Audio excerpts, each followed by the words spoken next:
Good evening, everybody. I'm Yogesh Patil from LIC Mutual Fund. Today we'll discuss the emerging trends in India because we don't depend on any event. So these are the trends which we feel it will continue for next 5 to 10 years, and businesses associated with these trends will definitely benefit.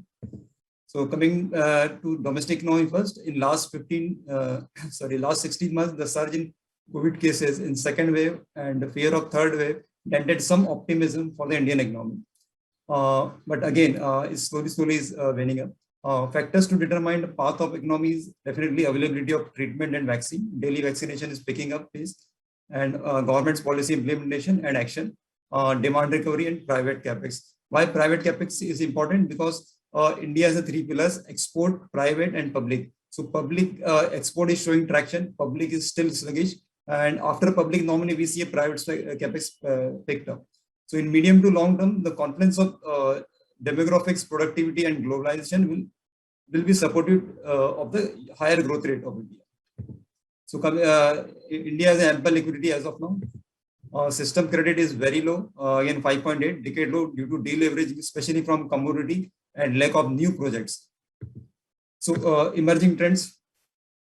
We see 5 emerging trends in India, like industry consolidation, technology, structural changes, reforms, and domestic manufacturing and exports. Consolidation is started, I think, after demonetization and GST, where organized players gaining market share from unorganized. Larger players are becoming larger. Consolidation has been taking place from a long period of time, and COVID-19 has just accelerated the process. So reforms such as demonetization, GST, corporate tax, etc., increase the competition. Entry of players with better technology, stringent regulations, and slowing economy are the few factors which has led to the consolidation industry. This has proved beneficiary for larger and cleaner corporates and are capitalizing on this opportunity. So if you see here, the consolidation in larger players between like NBFCs and banking, it started with 37% market share, now is 49, and cement, steel is 57 to 68, real estate from 42% to 60%.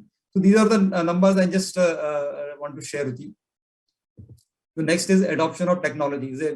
Because of digitalization is now default here, and everybody is used to after this COVID. Even today's forum, we are using digital. So it's faster to reach, higher visibility and time saving, seamless customer experience. Digital became default now. Virtual interaction is very much popular nowadays and acceptable.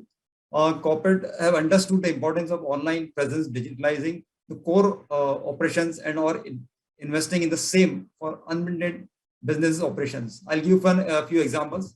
Like Hindustan Lever launched a Shikhar app as in faster market reach, where they reduce their inventory days more than 30-40%. That saved their cost. Same thing here. Havells, some of the consumer durable companies started the online platform from consumer to e-commerce again and moved to physical store and physical store to consumer as a physical delivery. But the business has partly shifted from offline to online. Now the same internet banking, as everybody knows, so I'm skipping this slide. The same with Apollo Hospital has been providing online doctor consultation. It's a new norm too. And if you see the corporates globally also, digital spend is likely to grow by 15 to 20% CAGR or 21 to 25 from $490 billion to $900 billion by FY25.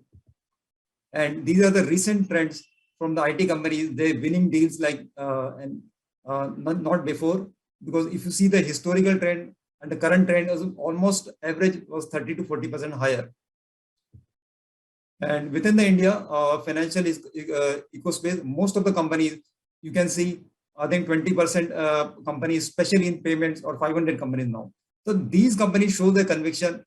Roughly lending is 420, which is 17% of the pie. So these are the companies that showing the conviction, and these are the futures, because the digital is very easy to scale, is very productive, save cost, give convenience to everybody, but profitability we need to check with company to company. So these are the digital opportunities. I think you can see in next 5 years is just doubling or tripling based on the mode. So this is here digitalization of payments getting accelerated. Here you see the digital payment is from 14 and is reaching very high.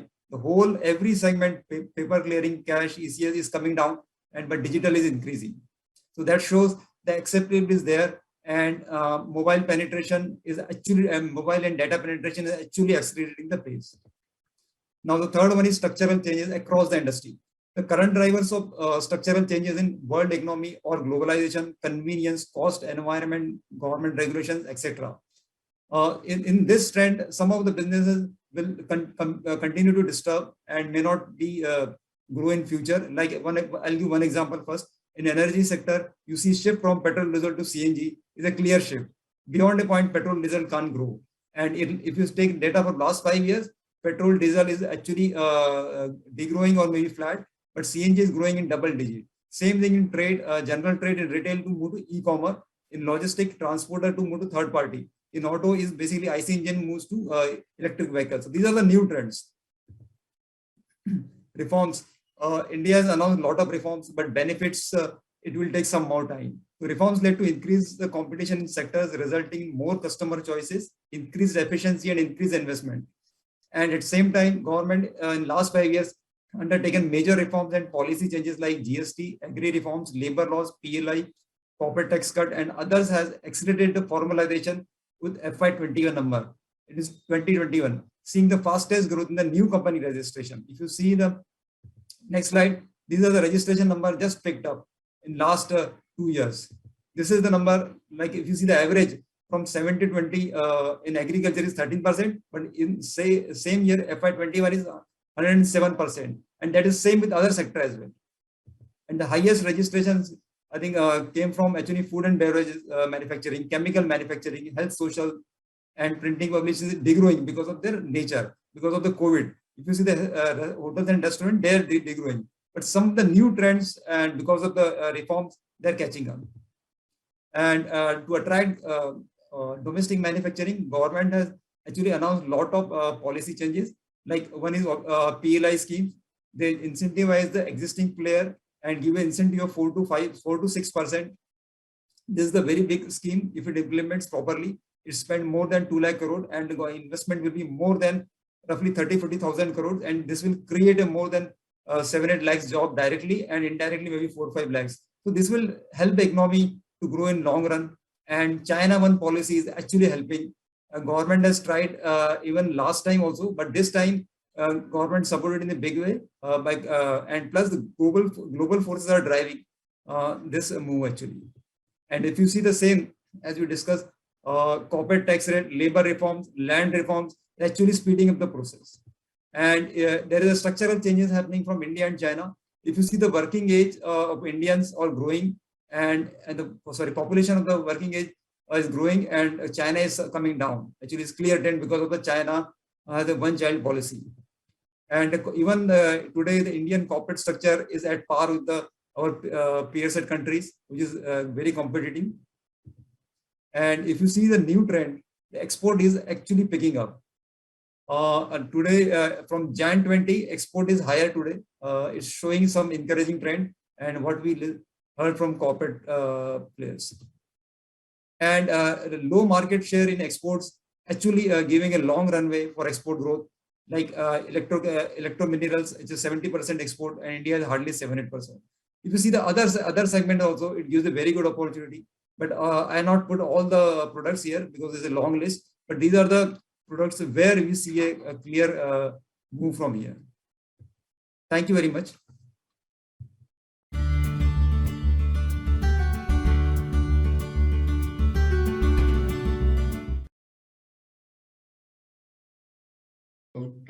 Okay. Yogesh, that was a very brilliant performance by you. We really love this presentation. You explained everything so clearly. But I want you to elaborate on 2 points, which I'm sure the audience will be having on their minds. One is, by when do you expect the COVID impact on the economy to wane off? Because we're still under the cloud of the COVID and the lockdown related things. Yeah. Exact date or month would be difficult, but if you see the vaccination is actually picking up, first vaccination, and maybe I'm expecting by October, second vaccination will be more than around very reasonable number. And after second vaccination, the chances would be very less, especially maybe for third wave, the impact would be much lesser. If you see the developed world also, UK and US also, the impact would be not great. And today, everybody learned how to deal with the COVID 1, 2, 3. So impact would be minimal, but I'm sure things will be fine after December actually. And slowly things are picking up. And now most of the corporates and even individuals try to live with the COVID or maybe a online fashion. So you won't feel that difference in opinions or maybe working. So I'm sure by next year we'll be in much better position. Okay. Now, in your presentation, you had mentioned, manufacturing to be one of the 5 main drivers. Yeah. Okay. Do you really think that India can emerge as the world's factory and replace China? Yeah, definitely. What trends are indicating. Yes. India is also can be manufacturing hub because of the large geography, large population. But obviously, government need to function some way because they need to again direct the liquidity as well as and the policy measures, and implementation of policies are equally important. Okay. But as I highlighted in my presentation, India is a very big consumer market and the global forces are driving. So if you see the capex announced by existing local players and as well as like Foxconn has invested in a big way, especially in Chennai. In last 1 year, you see the iPhone is manufacturing. We have started exporting iPhone. So trends are picking up, and slowly, as the PLI schemes inching up and making more attractive, then more and more shift is coming here. And we exactly seen in pharma companies as well as chemical company, trend is clearly visible, and especially IT companies are already shown their skill sets. The now time is for textile engineering and auto ancillaries. Okay, I can't let this opportunity to ask you a market-related question. Okay, now what is your view? Today the markets were 55,000 and above. The markets are scaling new heights. What is your view on the valuations of the market? Do you think markets are overvalued or reasonably valued or undervalued? Okay, sorry, I can't exactly comment on the basically market, but I'll tell you, give one context in relative valuation from, let's take a debt market. So today we are lacking the alternative investment. Second, let's take a 10-year GSEC is somewhere around 6.2. If you reverse it and maybe for a theoretical purpose, it gives a multiple of 16p. And earning yield of the equity, if it's Nifty 1 year forward, is roughly 4.8%. If you add it there, then you will get 11% yield. And because if you see the theoretical number, CAPM model, it shows that you need to earn some extra equity risk premium over and above the 10-year GSEC. So if you add it, then you should theoretically 11 divided by 6 is actually giving 1.7, 1.8. So 16 multiple can be multiplied by 1.7, which gives a multiple of 25. So I'm not exactly saying we'll follow this thought process, but considering the 10-year GSEC, the equity looks still okay. But unless until we'll see major EPS cut from commodities or some other sectors. So considering all this interest rate, it looks reasonable because if you see the historically, even the US and Europe and other countries where 10-year GSEC was higher, the P was slightly lower. Now, as the 10-year GSEC coming down, their multiple is also increasing and the risk appetite of the investor, retail investor is increasing. So to that extent, maybe a blip of, let's take a 3 to 6 months, but India's structural story is on. So we can invest without any fear. In fact, is a once in a lifetime opportunity to create a wealth. There are a lot of new trends are coming. There's first time, I think after 92, after 2003, this trend is coming in a very big way. Okay. Okay. Thank you, Yogesh, once again for being with us. That was a very interesting presentation. Over to you, Kavya. Thank you very much.